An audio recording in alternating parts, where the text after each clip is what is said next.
It is, because if you recognise and look at it dispassionately, you are providing a service for people in the business.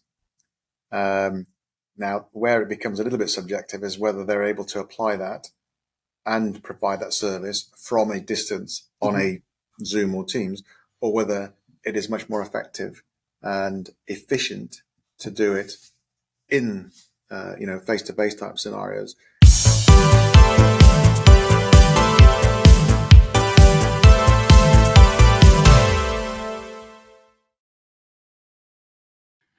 Hello, welcome back to What a Future. Today we are joined by Rory Underwood, who is still England's top try scorer.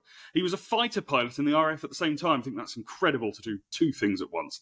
So he's been consulting since 1999 and now runs Wingman, which is a strategy consultancy helping businesses up and down the country. Rory, it's such a pleasure to have you with us today. Thanks so much for joining us. Absolute pleasure, Fraser. Thank you for inviting me on board. Right. First question, straight away. What is the biggest issue affecting the world of work right now? For me, it's one of the issues that's always been there, but it's amplified even more so, and I think it's a lot of uncertainty. So we've come out of a post-COVID challenging time. Straight into, right, hopefully that's behind us, we move on. But then there's the whole aspect of working from home, hybrid working, should they be in the office, should not be in the office. And then you add on top of that cost of living crisis and the challenges for a lot of people and demanding wage increases on top of the cost of living crisis.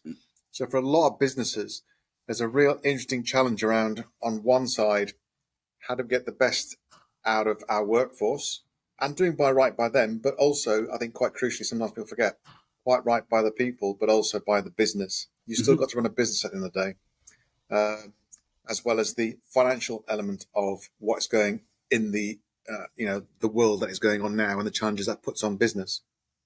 That's interesting. I mean, as you say, if there's no, if it's not right for the business, then there's no business and no one gets hired. So, it's very, very important to keep that going. It's just to lean on that, it's because it's the whole aspect of what I hear a lot from people is, I like working from home. Fine. But of course, for a lot of businesses, when you're working with other people, and the way I look at it is there are certain jobs in certain industries where working from home works. It's perfect. I'm not against work from home at all.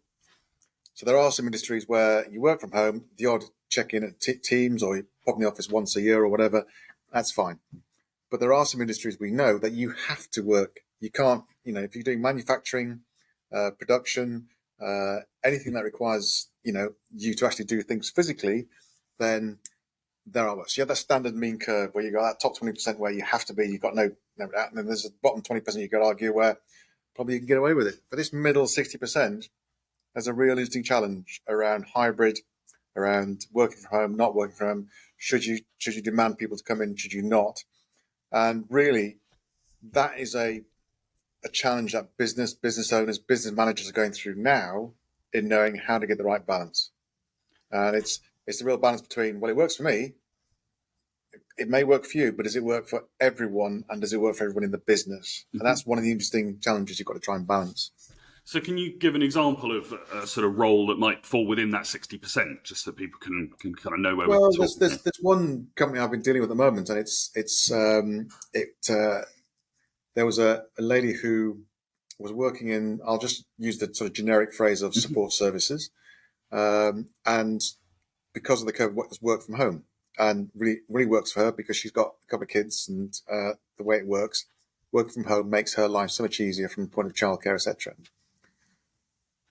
When a new we'll call him operations director, came in, the need from the business was, and they're sort of factory sales and work, and they've got two sites very close together. They recognised, and even the lady who was working from home recognised that really to do the job properly, she needed to be seen more visible in the business. She had to be seen more around. She needed to recognise to go around places so she could actually be in around the place to provide that support service that she was part of her role. And so she acknowledged that she wasn't doing as much as she could do. And they had to go through that conversation of an adult to adult conversation of saying, what do you think? And she agreed that she needed to spend more time. She needs to do at least 4 days in the office, when at the moment she's probably doing 1 or 2 days. And so they had a conversation and the realization, and it was an adult conversation where, look, we need to have you 4 days. So go and have a think about it. And if you can, great. If not, then we'll have to talk about how best to resolve it. And so she's recognised that's the case, and she's looking to, resign and go and find a job somewhere else. And obviously the business is trying to help them with regards to finding a new job that works for them. But it's those sort of conversations. And it's very easy to get carried away with it being wrong or right, or should you force them, should you not force them? But it's got to work for everybody. Because if everyone in the business wants to work from home, and it doesn't work for the business and it causes problems, and the business goes and has difficulty and it goes under, well, then it's not the responsibility of the directors who have fiduciary responsibilities to actually make the business a going concern. Then that's important, because you've got all the other people that have got jobs as well. So don't get me wrong, it's not an easy conversation, and it's not, and it's the other thing is it's not one size fits all. There's loads of different scenarios and situations that may call upon that. Yeah, and I think, as you say, it's important to try not to get bogged down too much in the individual kind of micro element, because as you quite rightly mentioned, there's a sort of macro sort of issue here, which is that if the company ceases to exist, then everyone loses their job. And so one would hope, of course, that the company wouldn't abuse its position of power in this instance. But assuming that isn't happening, then this becomes a necessary and in many ways healthy conversation about expectations within the workplace. It is, because if you recognise and look at it dispassionately, you are providing a service for people in the business. Now, where it becomes a little bit subjective is whether they're able to apply that and provide that service from a distance on a Zoom or Teams, or whether it is much more effective and efficient to do it in, face-to-face type scenarios. And, one scenario will work, and it could be a very similar role, but a different scenario won't work. And it's, that's why I'm not against it, but there is an element of working out what's the best way. And of course, for somebody like myself, I personally prefer working. Obviously it's easy for me. I've got no problem with kids and stuff like that. They've all left home. But me personally, I like working with people. I like working people, the dynamics of it. I like being in an office where there are other people around. That's just the way I like to operate. Now, some people don't. They prefer to be on their own, just concentrate on their own work and don't worry about other people mothering them. So it's all those sort of scenarios. But I do find people got to be very careful, because sometimes you hear people who are of the working from home. Well, it works for me. I quite happily do it. I don't need to work with other people, but it works for me. And so one of the first questions come to mind is, well, that's fine. It works for you, but does it work for other people in the business who might have, the need to have relationships and dynamics, relationships with you? How does it work for them? So that's the bit you've got to try and balance out. Absolutely, and that's an interesting point, isn't it? Because you're not. There's actually three parties to this conversation. There's the sort of business directorship and sort of leadership element that requires process to be completed, etc., for the business to operate. Then there's the individual who's deciding whether they want to work from home. Obviously there's multiple elements to this, but if we go with working from home or working in the office, there's actually all the other people in your team. And so, if you're providing some work and you're particularly knowledgeable in a certain area, and people need to access that knowledge regularly, and you're not there to provide it, and maybe Teams and Zoom and that lot isn't quite cutting the mustard, then that becomes a team element. And the other thing that gets bandied around a lot here, which I think is relevant, but people often sort of swat away, is the fact that people create better relationships when they're together in an office. People feel closer to the company, people feel closer to their teammates if they work with those teammates in the office a lot more. Yeah. And so there's this adds a sort of second dynamic to the conversation. I'm a big believer in that. From my background in the military, I'm in sport. Team is a big part of the whole context of what I believe in, for me, I firmly believe it is much easier, much stronger, much more conducive, much more longer term when you build that relationship face to face and get to understand the nuances. I'm not saying it can't be done online, but for me personally, I think it's much more effective and efficient doing it when you're doing it face to face. And of course, there's a whole multitude. One of the things is we've just been through a social experiment, social from the context of in work as well. But from that, there's going to be studies done about the lockdown for years and years and years to come. And the research will come out, and it'd be interesting to find out. But anecdotally, a lot of stuff is coming out at the moment as to there is potentially a whole generation of young people starting work over the last 2-3 years who, because of a lot more people working from home or they're working from home, who are actually not learning as much as they could do if they're in the office, because you don't hear half the conversations that are going on, half the things that are happening, hearing how some people are trying to solve problems and overcoming challenging issues, because you're not in those conversations, which sometimes you either overhear or you're at the standard water cooler type scenario or chatting outside having a fag or whatever. There is interesting how there's a lot of that sort of stuff happens, which you do tend to pick up in conversations, as we all do. As human beings, we talk and natter, sometimes called gossip. There's a lot of stuff in there that actually people use and learn from and actually find out. And in the place of work, that's happening all the time. Whereas if you're working at home all the time, then it doesn't happen. So there'll be loads of other stuff around well-being and health and all that sort of stuff about the difference between working in an office when you've got other people around to when you are at home all the time, with nobody to speak to. I firmly believe, we're herd animals, we're tribal animals. We like being in with other people. Vast majority of us do. And so when you take that away, sometimes it can become hard. Yeah, absolutely. I mean, I've seen it said before, and I have my own sort of anecdotal story of someone that I know that they say that if what you're doing is a process that is pretty sort of simple and just needs to be carried out, then working from home suits that quite nicely because people tend to concentrate more. If what you're doing is collaborative or in any way creative, then being around other people is a much better solution. Yeah, no, I agree with that, Fraser, because I use the phrase cognitive. So if it requires a lot more cognitive type thinking, then that definitely helps when you have people in the room and those sort of discussions. So, if it's fairly, and I don't mean simplistic in its in a derogatory sense, but it's stuff that you can do on your own. It doesn't require lots of that varied thinking or whatever. It does help. I mean, I find this with my business. If I'm doing this as a one-to-one, it works perfect. This is brilliant. It's a telephone call. We can see each other. We can see our facial movement stuff. It's brilliant. Considering what it was like before lockdown and that other sort of system that we used to use, which I hardly ever used because it was useless. Now, Teams, Zoom, Google Meets, whatever. There's all these sort of stuff. They're all excellent. They really are compared to what it used to be like. But if I was going to run one of my consultancy type days in 2 days, I run 2-day workshops with 10, senior directors, managers or whatever.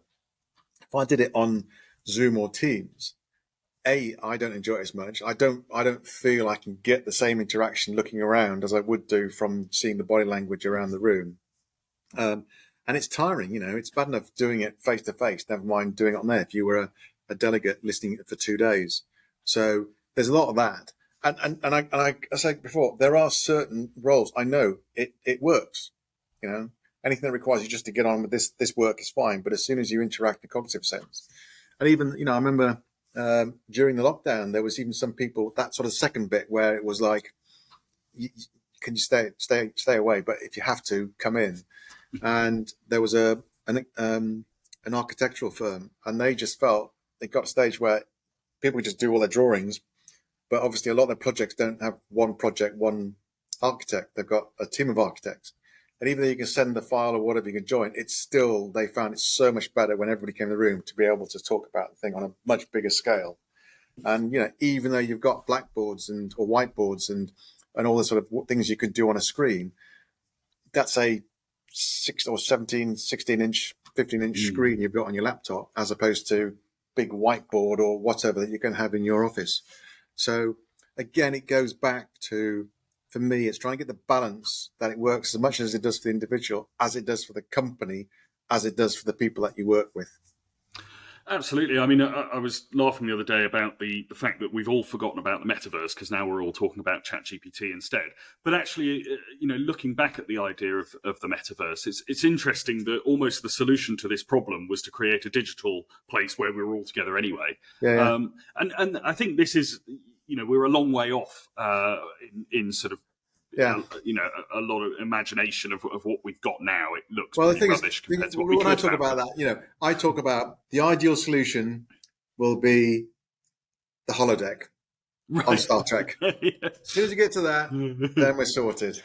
Brilliant. Chucking a hoverboard for good measure. And Well, if you want to, I mean, I think, technology is interesting in this area because, you're quite right. There's this sort of human flow of conversation and collaboration that, is pretty good. We can have a pretty good conversation on this podcast, but as soon as you add that to 10 people, it gets, very, very difficult. One thing that someone pointed out to me is that, if you don't use headphones on a group call, then if you talk, it mutes your laptop or your computer, because otherwise you'd get feedback and it would all end pretty badly. The result is now you can't hear anyone else talking, and so it just completely disrupts this sort of element of conversation that you have, where you're in tune with everyone else around you. And a quick solution is to put headphones in, but even then, it's a very imperfect solution that doesn't create this sort of collaboration. I think finding a long-term solution to that still embraces the benefit of remote work, i.e. removing physical geography as a barrier to finding talent. That's an interesting question, I suppose, in its own right. But I think even just this last 3 years, whilst we're going about this, I still believe in face-to-face. Without a doubt, the last 3 years has meant that we've had to work out how to do things because we had to. Mm-hmm. And it's meant that, yes. So whereas in the past we would have done a face-to-face interview and you'd have made some notes or whatever, yes. Or when you meet somebody the first time and you want to have that first exploratory meeting, it's probably better doing it than going for a coffee down in London by train, because it costs you to travel down. It takes you half a day to get there, etc. and back, all that sort of stuff. So there's a lot of stuff that I've changed the way I do things slightly because technology provides, a way of being more efficient with your time. So that there is definitely a lot of stuff that has made it so much better for all of us to try and do work. But that difference between that and that real dynamic, cognitive, innovative thinking, creative type thinking, I still believe it's. And of course, I'm a visual person as well. We're all slightly different, and I am very much of a visual person. So as soon as I want to go right on the board, and I start doing wacky diagrams, which you can do on Blackboard, but then you go, right, okay, you need to open the Blackboard, and yes. Where is this? And, as opposed to jumping up, just writing on the whiteboard. So, but, there'll be other people going, well, I could do this, I'll do this, I'll do it very quickly. And I said, well, great for you. You've managed to do it. That's fantastic. But we're all slightly different. Yeah, and I suppose there's an element, even if that is the case, that, okay, someone over there can do it. The real question is what percentage of people can do it, and, particularly of those that are relevant for a given task. If you've got 1,000 people in the company and you're wanting them to collaborate, okay, I mean, 1,000-person Zoom call is going to be an absolute nightmare. But, if not everyone can sort of keep up, then you're losing, a sort of area of sort of talent in the workforce just because they don't happen to possess this skill. Which the easy way to look at technology divides is age, of course, but that's not the full story, because I've seen plenty of technophobic people in their 20s who just absolutely hate it and wish it would all end.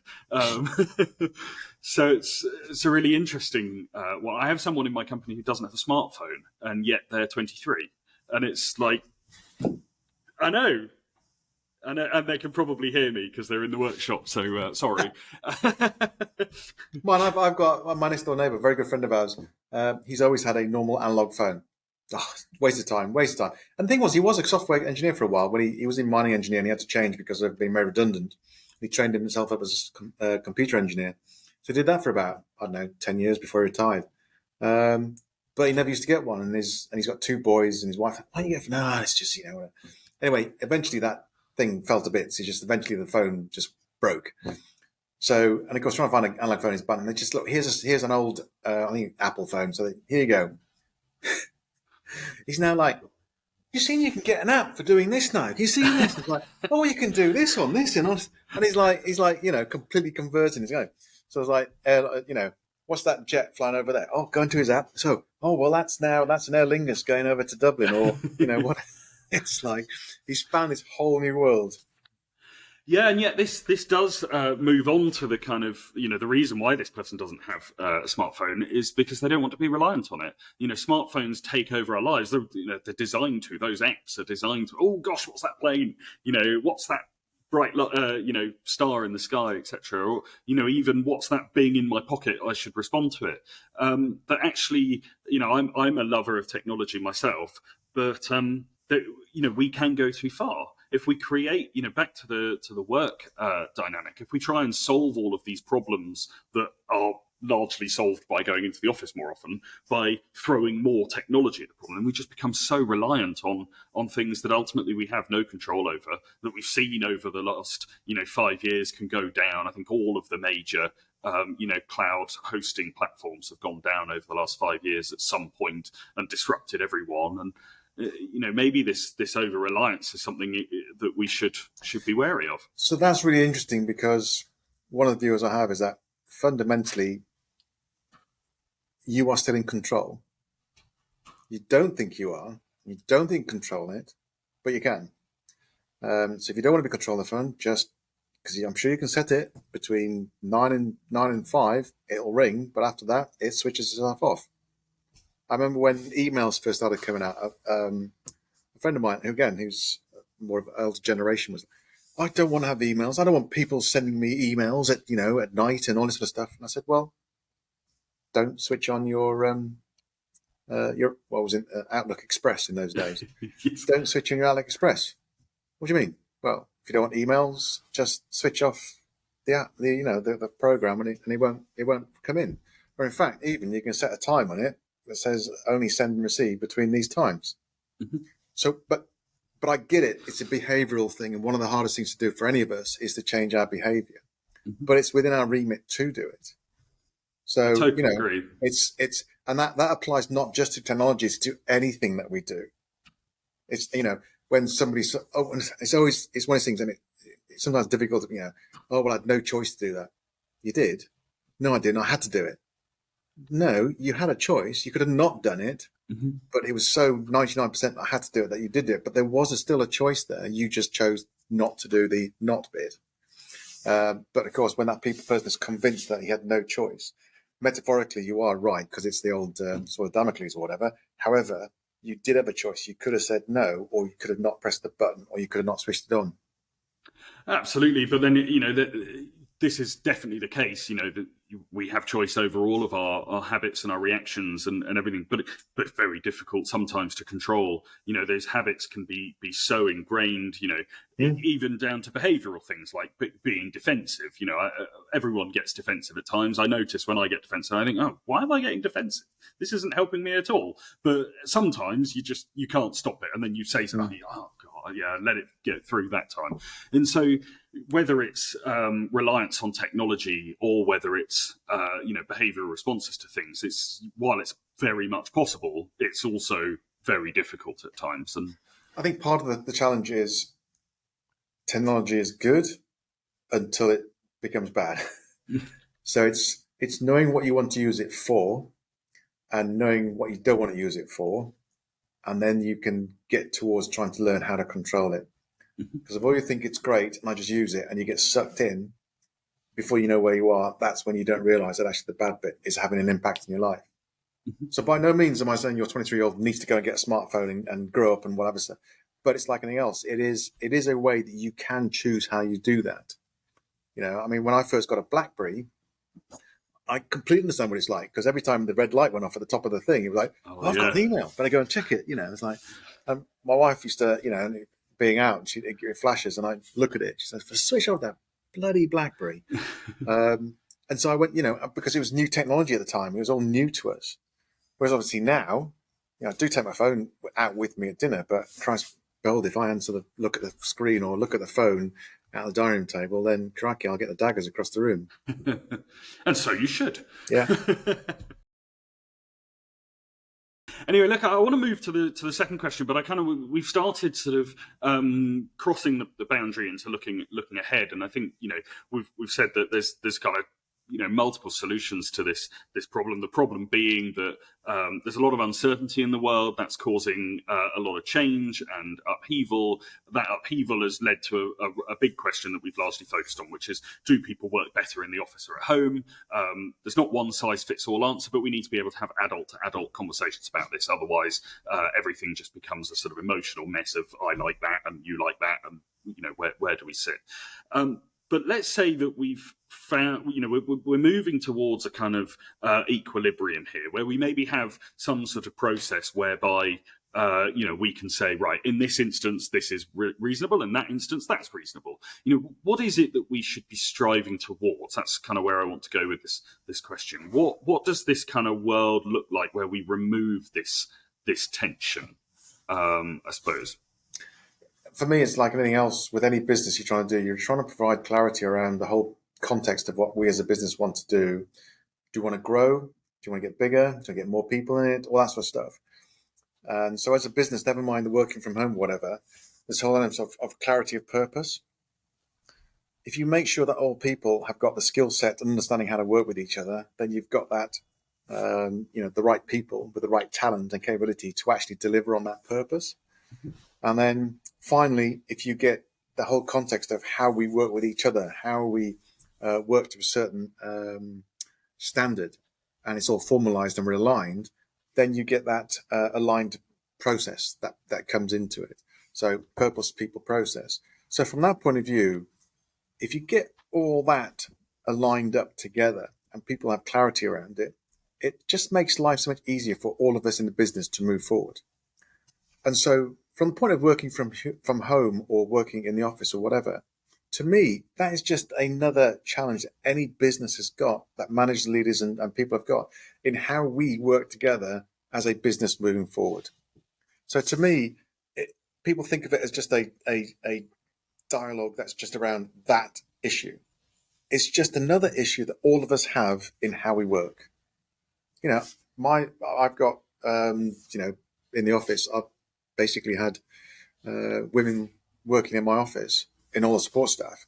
Any males tend to be doing all the training and all the delivery type stuff.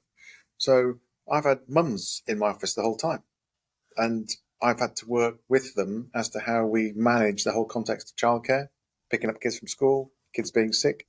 I've been doing that all the time. It's just another facet of being a boss of a business and how you manage that to work with your staff and the staff work with the business. So there is no difference.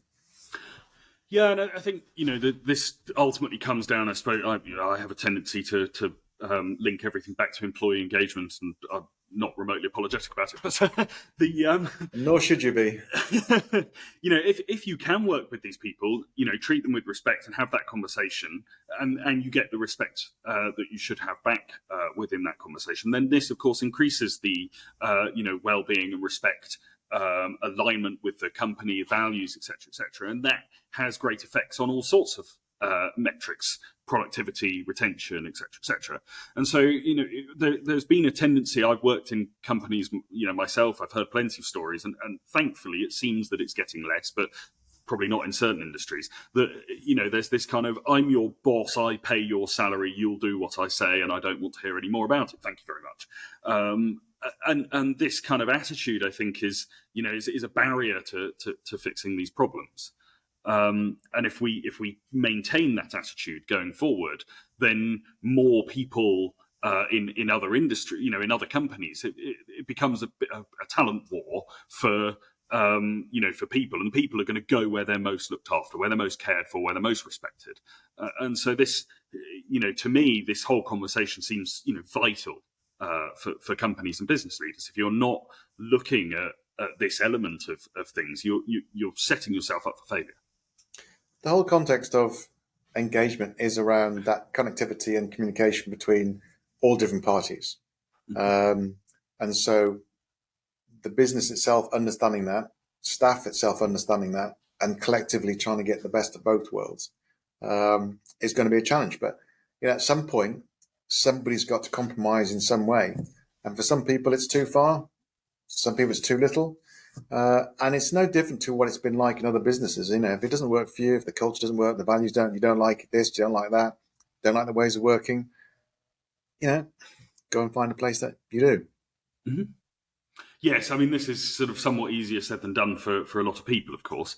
But there's some element of realism needed that, at what point does the responsibility of the kind of society to create a job end? And at what point does the individual responsibility to go and, market themselves in a way that now we're getting to philosophical. Yeah, well, you're getting to sort of social, political, and all sort of differing type interesting challenges. And, woe betide me to say what is the right. There is a balance, and that's what you're trying to achieve. Mm-hmm.